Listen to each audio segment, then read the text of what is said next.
Assalamualaikum warahmatullahi wabarakatuh. Di sini saya Adlina Rizky Amalia Edisha Putri akan memaparkan praktikum tentang jurnal yang berjudul Effect of Low Power Laser Irradiation on Biophysics Properties of Wheat Seed yang disusun oleh Samia Sikandar Aftab Ayesa Yunus dari China Agricultural University tahun 2019. Di sini saya akan memaparkan 6 subbab. Yang pertama adalah rumusan masalah, kedua adalah tujuan, ketiga adalah alat dan bahan, keempat metodologi, kelima hasil dan perbandingan, dan keenam yaitu kesimpulan. Sebelumnya saya akan membacakan introduction-nya, yaitu perawatan iradiasi laser pada benih dan tanaman dianggap sebagai metode terbaik yang sesuai dalam fisika pertanian untuk meningkatkan produksi alami. Seperti kata Albert Einstein, if we knew what it was we were doing, it would not be called research. Yang mana jika kita tidak mengetahui apa yang akan kita lakukan, itu tidak disebut dengan suatu penelitian. Dan yang pertama, sekarang saya akan memaparkan tentang rumusan masalah, yaitu bagaimana pengaruh iradiasi laser dioda pada biji gandum. Berbagai parameter perkecambahan dan pertumbuhan dipantau dan dibandingkan dengan sampel kontrol tanpa iradiasi untuk efek positif atau negatif pada pembenihan. Dan yang kedua adalah tujuan. Penelitian yang disajikan oleh penulis bertujuan untuk mempelajari pengaruh iradiasi laser dioda pada biji gandum. Berbagai parameter perkecambahan dan pertumbuhan dipantau dan dibandingkan dengan sampel kontrol tanpa iradiasi dan efek positif atau negatif pada pembenihan. Yang ketiga adalah alat bahan. Untuk alatnya, kita menggunakan sumber cahaya yaitu laser merah. Dan yang kedua adalah gelas plastik sebagai media tanam untuk benih gandumnya. Dan untuk bahannya, biji gandum perkecambahan dan tanaman gandum. Yang keempat adalah metodologi. Percobaan dilakukan dengan menggunakan laser merah. Biji gandum disterilisasi, dicuci dengan air mengalir. Laser dioda memancarkan sinar merah semi-koheren 630 nanometer, dipilih sebagai sumber iluminasi dan secara langsung menyinari benih gandum. Benih diiradiasi selama 20 menit dan dengan laser merah pada jarak 14 cm antara penyangga laser dan benih. Benih-benih itu disinari laser satu persatu. Benih non-iradiasi digunakan sebagai benih kontrol atau benih acuan. Masing-masing sampel digunakan 3 ulangan dengan 8 nomor benih, maaf itu salah. Dan kelompok benih iradiasi ditanam di gelas plastik yang berbeda. Semua sampel yang diberi perlakuan dibandingkan dengan kelompok kontrol tidak diberi perlakuan. Jumlah benih yang berkecambah dicatat selama setiap 3 hari. Benih dianggap sebagai germinated ketika radikula mereka menunjukkan panjang paling sedikit 2 mm. Berbagai parameter perkecambahan dan pertumbuhan dipantau dan dihitung untuk memeriksa efek positif atau berbahaya dari iradiasi laser pada sampel gandum. Presentase perkecambahan dihitung pada akhir hari ketiga percobaan perkecambahan.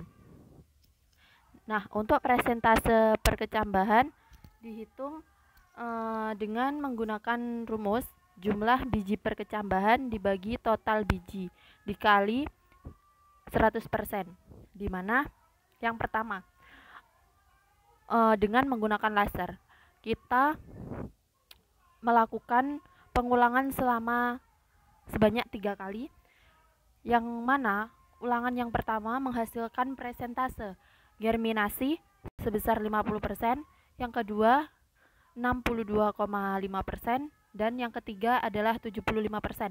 Sedangkan non laser atau tidak menggunakan laser atau benih kontrol ini juga dilakukan ulangan sebanyak 3 kali. yang mana ulangan yang pertama menghasilkan presentase germinasi sebanyak 37,5%, yang kedua adalah 37,5%, dan yang ketiga adalah 50%. Nah, di sini dapat dilihat biji gandum berkecambah dan presentase benih gandum berkecambah memiliki hasil peningkatan pertumbuhan yang lebih cepat pada percobaan dengan menggunakan laser. Nah, untuk hasil dan perbandingan yang kelima ini dapat dilihat untuk gambar pertama, yaitu dengan menggunakan laser, di mana kita melakukan 3 kali percobaan di setiap paparannya. Di sini yang pertama kan dengan laser dapat dilihat bahwa pertumbuhannya lebih cepat dibandingkan dengan tanpa laser yang pada gambar nomor 2. Nah, hasil dari praktikum ini bahwa dilakukan perlakuan berbeda pada benih sebelum disemai, yaitu dengan diberi perlakuan dengan menggunakan laser merah selama 20 menit dan tanpa diberi perlakuan. Nah, percobaan dilakukan di bawah perlakuan untuk menguji efek iradiasi laser pada perkecambahan dan untuk memeriksa pengaruhnya terhadap pertumbuhan awal tanaman. Untuk perkecambahan digunakan gelas plastik, sedangkan untuk pengamatan parameter pertumbuhan awal dilakukan percobaan menggunakan pot di ruang tumbuh. Nah, germinasi diuji selama 3 hari di gelas plastik, sedangkan parameter pertumbuhan diamati selama kurang lebih 14 hari seperti yang ditunjukkan pada gambar sebelumnya.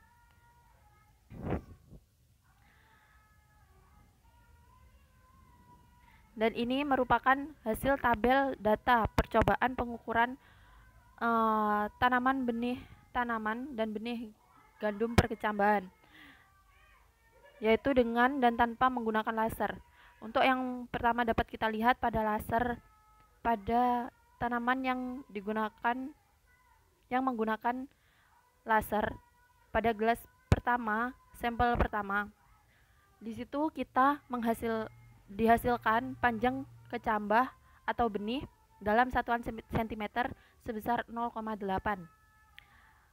Nah, hasil panjang kecambah tersebut dihasilkan dari penjumlahan antara panjang akar dan panjang tunas. Nah, sedangkan massa akar dalam satuan gram dihasilkan dari hasil rata-rata massa total panjang akar dan panjang tunas. Begitupun dengan tanpa laser. Untuk gelas pertama, sampel pertama, dihasilkan panjang kecambah atau benih 0,3 cm. Nah, untuk panjang akarnya seperti yang sebelumnya. Begitupun dengan massa akar, massa tunas, massa total. Dan hasil dari tabel data pengukuran didapatkan plot grafik, yaitu jumlah akar, jumlah tunas, panjang akar, dan panjang tunas. Nah, pada grafik ini menunjukkan bahwa perlakuan laser merah selama 20 menit menunjukkan peningkatan 17% dalam persentase perkecambahan dibandingkan dengan benih kontrol atau tanpa diberi perlakuan. Pada grafik dapat dilihat jumlah akar dan pucuk biji gandum dari hari ke-1 sampai hari ke-3. Laser merah berdampak besar pada akar dan pucuk dibandingkan dengan tanpa menggunakan laser. Karena efek dari iradiasi laser sangat berpengaruh terhadap pertumbuhan benih tersebut, sehingga persentase perkecambahan lebih besar pada benih yang diradiasikan dengan laser merah dibandingkan dengan benih kontrol atau tanpa diberi perlakuan. Nah, perlakuan laser merah pada biji gandum juga menunjukkan efek positif pada parameter tersebut. Yang keenam adalah kesimpulan. Berdasarkan Dari data hasil percobaan tersebut dapat disimpulkan bahwa paparan radiasi sinar laser merah dengan panjang gelombang 630 nanometer dapat meningkatkan pertumbuhan dan perkembangan pada benih gandum. Dengan mengalaminya peningkatan pertumbuhan banyak akar, banyak tunas, panjang akar dan panjang tunas pada masa semai, sehingga paparan laser sangat berpengaruh baik terhadap peningkatan pertumbuhan dan perkembangan pada benih gandum tersebut. Demikian presentasi tentang pemaparan praktikum dari jurnal yang telah saya ambil. Jika ada kesalahan, kekurangan, atau salah kata, saya mohon maaf. Wassalamualaikum warahmatullahi wabarakatuh.